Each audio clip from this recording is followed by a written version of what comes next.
The other day, your leading tackler had only 4 tackles. Is that what you like to see as far as spread out so much? Or do you need kind of a tackling machine in there? Well, I think that had a lot to do with towards the end of that game, our starters weren't in, and so a lot of the backups took those last couple drives. So in a way, I think that's a great thing. If you got a good lead and your backups are in there late in the game and they can equal out the tackles, for that instance, I think it was good. We probably need some guys stepping up, making a few more plays, but yeah, I'm not concerned on how the Wyoming game went. Micah, Logan, and Maury, are they going to be available this week? Yes, Micah for sure, Logan for sure, and Maury looked good today in practice, so I would suspect he'll be ready to go too. Was Micah a setback like the first week of the season, or? Yeah, yep. So he had some swelling in his knee after the first game, which is not atypical coming off an ACL, and we expect him to play more this game. Will you use a spy a lot on this Kansas State quarterback? We're going to use a lot of different things with him. There's going to be times where someone's spying him. There's going to be times where we're trying to bring pressure to keep him, on his toes, coverage to keep him on his toes. There's going to be a lot of different things that we use. How would you rate how Harrison Taggart has kind of stepped in and with Ben going out and played this year? I think Harry's done a nice job. He's made a lot of tackles. He's made big plays at times this year. I think he's been much more consistent than he was a year ago. So happy with where Harry's at right now. Just back on the subject of their quarterback, Avery Johnson, it feels like dual threat almost like barely begins to scratch the surface of what he really is. Yeah. The way he can throw, the way he can run, the way he can run on the throw. Just what kind of an extra, emphasis does that leave on your guys when you've got a guy who can do so many things away from? Well, it reminds me a lot of the SMU quarterback that we just faced. He was a good thrower. He had a really good athleticism, could run the ball. I thought we did a pretty good job of containing him. We got the same challenge this week is Avery Johnson can run it, he can throw it. He's got good weapons around him, and he's got a really good offensive line. So, there's challenges, but we like our preparation right now. We like where the players are at mentally, and I think we'll play good against them. We saw quite a bit from Siale Acera at the end of last year. We haven't really seen a lot of him. Is that just because of the logjam at this position? Well, no. Siale Acera is a great player, and he's going to play a lot in BYU. His foot injury right now, he's still getting better and better each week from that. I think that limited him a lot during fall camp, and right now we just got to get him caught back up with where he's been with that. Can you speak to the play of Evan Johnson, freshman playing cornerback for you? What have you seen from him this year? Well, Evan's super talented, got elite speed. I really like the play. Obviously, he made against Wyoming. I think he's one of those players that you're just going to see get better and better the more reps he gets. I'm excited about his future. Has it been difficult to kind of filter out who will play at safety with so many? Very. Yeah, that's been one of the more difficult things I've dealt with as a position coach. It's a good thing. There's 6 or 7 guys for sure that I trust back there. There's some young guys that are super talented that I think are going to be great players, and they're pushing some of those veteran guys. So it's a developmental thing right now, and it's also that I trust a bunch of those guys in there. We're going to have to hone in on more reps towards the guys that are going to see the majority of the reps from here on out. Okay, guys, appreciate you.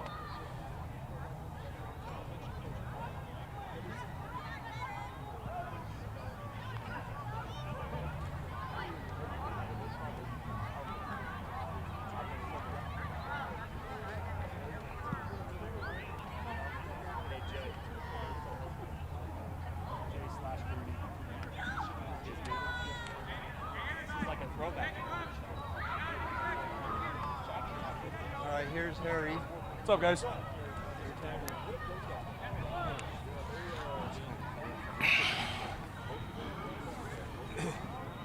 right. Question.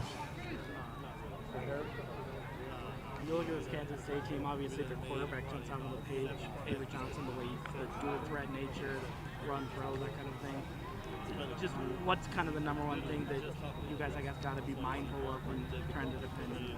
You know, we know watching Kansas State, they're a very disciplined team. Watching their quarterback, Avery Johnson, he's a baller.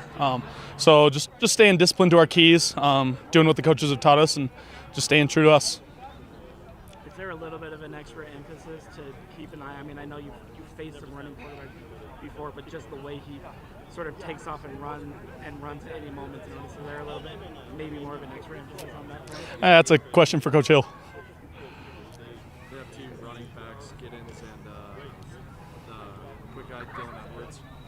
What's the key to stopping both those guys, and how does your defense change when either one of those guys is in? You know, I've loved the defense that we've played this year. We've played a solid defense for the 3 games that we've played in. Fixing all the little things that game to game that we want to fix will be huge. And then really just playing our strong fundamental football. Play to play with those guys in is huge. The tackling, and I'm talking about numbers and statistics and that kind of thing, so it's boring stuff for you guys. But when you've got so many guys that just spread out the stops, spread out the tackles like you did, I mean, I think Saturday night the leading tackler had like 4 stops or 5 stops. Yeah. Something like that. You were in that group right up there. Are you okay with sort of how things get spread out like that, or would you rather sort of, I guess, be the guy in the middle, like making all sorts of stuff? No, I love it, man. Like when the whole defense gets to eat, it's fun celebrating with your brothers. All 11 guys are all rallying together. There's nothing like that. It's so fun. So yeah, I'm happy it's spread out. It means everybody's fitting their assignments how they should be, and we're just playing, having fun. Does that make for a happier locker room afterwards too? Because everybody feels like they got to kind of take part of it. Everybody got to eat, like you said again. Yeah, you should have seen the locker room after that Wyoming game. Coach Kalani had to pull Coach Hill out of the dance mosh pit because of his heart, and he just wanted to get on the action. But it was fun. We heard titanium blaring pretty well. Yeah, shout out the weight training coaches for titanium. I was gonna say, was that who?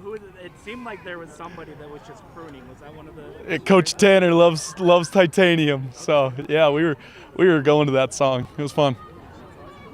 How do you feel like the linebacker room has come together? You're obviously the most experienced of the guys. Like Jack had experience at River State, but at BYU, like how has that come together? Dude, the linebacker room's awesome. I played 7-on-7 growing up with Isaiah Glasker. I did weight training growing up with Jack Kelly. So it's a really, really tight-knit group this year. And having the Kafusi boys in there, our whole core, the Moa boys, it's a really tight-knit group this year, and it's fun. It's a lot of fun, man. Back-to-back 3-0 starts before now heading into Big 12 play. How's this team ready for the grind, the physicality of conference play? You know, I think we went through it last year, and we saw what it was about last year going into our first Big 12 year.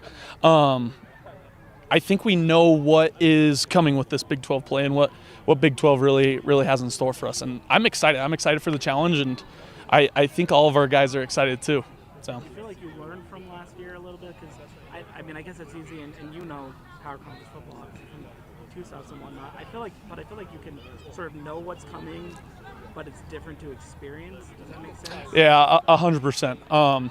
I feel like all the guys, I learned a ton from last year. Learn what the Big 12 is about. It's a power conference. It's an amazing conference. And yeah, I feel like everybody learned a lot going from last year to this year. Carson, I stepped in late, so I might ask something that's already been You're asked. good. But I wanted to ask about the depth of your room. I was just talking to Justin about that.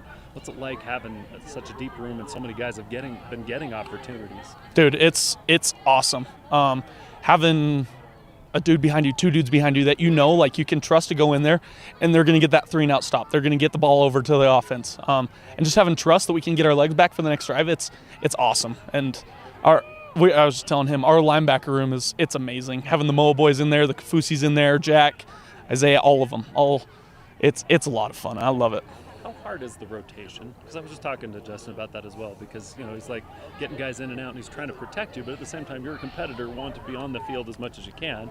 So when there's that rotation out, is it hard to come off the field sometimes? I trust Coach Enna, and I trust the backups, just like you were saying. So I could care less as long as the coaches do what they see as best. I'm all game for it. Does this Kansas State offense remind you of anyone you guys have faced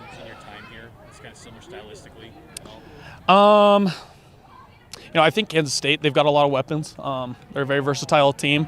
They're a very physical team. I think Kansas State's a really unique team in that way, and I'm excited for it, man. I think they're unique. Any other questions?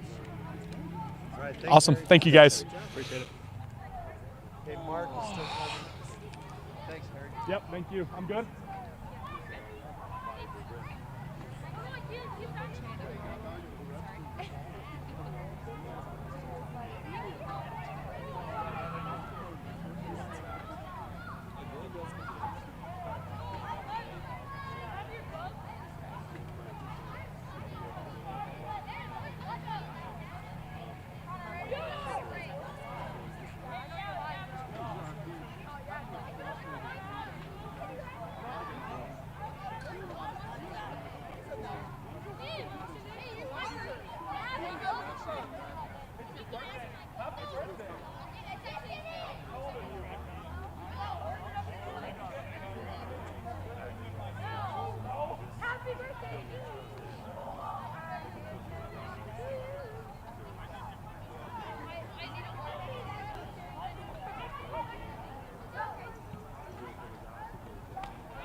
Martin. How's it going? Mark. Step up to the mic. Oh, my bad. Questions for Mark?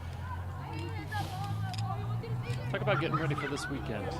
Big test, fun Yeah. game. It's like, what are you looking forward to? Honestly, like you said, big first test, a ranked team coming in at home. I think that's the most exciting part. We got them at home, so we're pretty prepared overall. It's only Tuesday for us, so we got a lot of growing to do with watching more film and whatnot. But it's still early. We know what to expect though. It's Big 12 play now, so we're ready to go.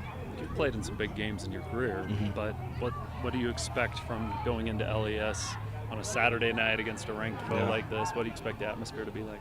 I expect it to be crazy. The first game was wild, and that wasn't a ranked game or anything crazy. That was, just first game of the season. So to have a Big 12 opponent, ranked opponent, come into our house at West, it's going to be real fun. It should be probably the most fun I've had, for sure. How big do you feel the early season matchups tested you guys to get ready for Big 12 play?